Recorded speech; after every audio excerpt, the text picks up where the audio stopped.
আসসালামু আলাইকুম। কেমন আছেন প্রিয় ভাইয়েরা? আশা করি সবাই ভালো আছেন। আজকে আমরা যে আলোচনা করব সে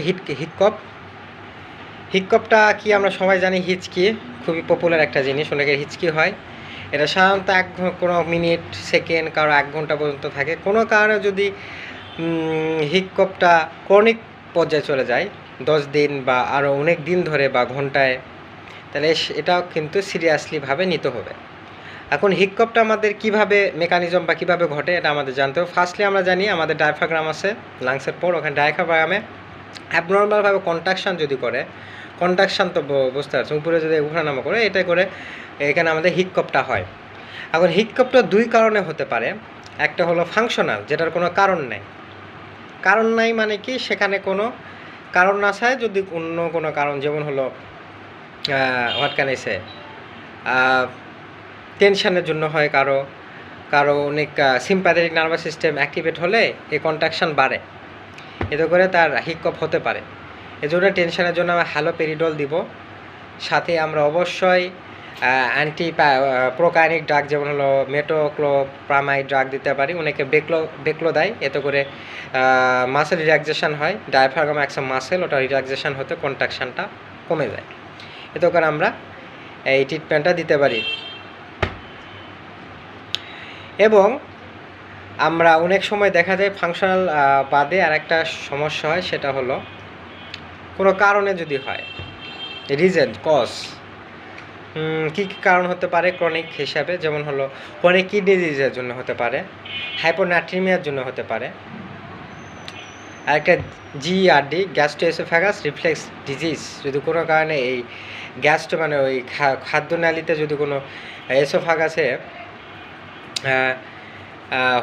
মানে খাবারটা যদি রিফ্লেক্স করে উপরে তুলে নেয়, তাহলে এটা সমস্যা দেখা দেয়।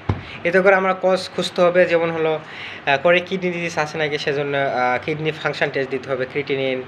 দেন তার ইলেকট্রোলাইট ইমব্যালেন্স, হাইপোনাট্রিমিয়া হয়েছে নাকি, ইলেকট্রোলাইট করতে হবে। জিআরডি তো আমরা বুঝতে পারবো যে খাবারটা উপরে আসতেছে।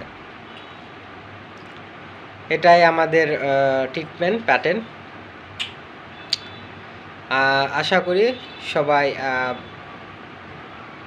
যেটাই শিখবেন সেটা শেয়ার করবেন, সবাইকে উপকৃত করবেন, এবং সবসময় প্র্যাকটিসের মধ্যে থাকবেন। Practice makes the man perfect. 2-3টা জিনিস বলবো, যেটা হলো একটার সাথে আর একটা সম্পর্ক। যেমন হলো আপনি একটা জ্ঞান গেইন করলেন, জ্ঞান অর্জন করলেন, সেটা চর্চা না ছাড়া সেই জ্ঞানটা থাকবে না। আপনি কিছু টাকা উপার্জন করলেন, সেই টাকাটা ব্যবসাত বা টাকা না খাটালে সে টাকা কখনোই থাকবে না। বলে না, রাজা ওই সারাজন বসে থাকলে রাজারও সিংহাসন চলে যাবে, এইরকম একটা কথা। আর একটা কথা, কিছু কিছু গনিমত আছে। গনিমত বলতে লুটেল মাল আল্লাহ তালা দিয়েছে কিছু কিছু সময়, যেমন হলো যৌবনকাল। আল্লাহ তালা বলছে যে তোমার বৃদ্ধ বয়স হওয়ার আগে যৌবনকালকে কাজে লাগাও। এই সময়টা খুব ইম্পর্টেন্ট। এই সময় মানুষ শক্তিশালী থাকে, সময়ও বেশি পায়। আশা করি সবাই এই যৌবনকালকে কাজে লাগাবেন, নিজ নিজ পরিবারকে, নিজ নিজ সোসাইটিকে এবং নিজের উন্নতির কাজে।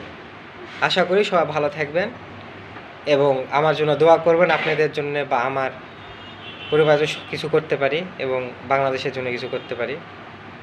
আসসালামু আলাইকুম।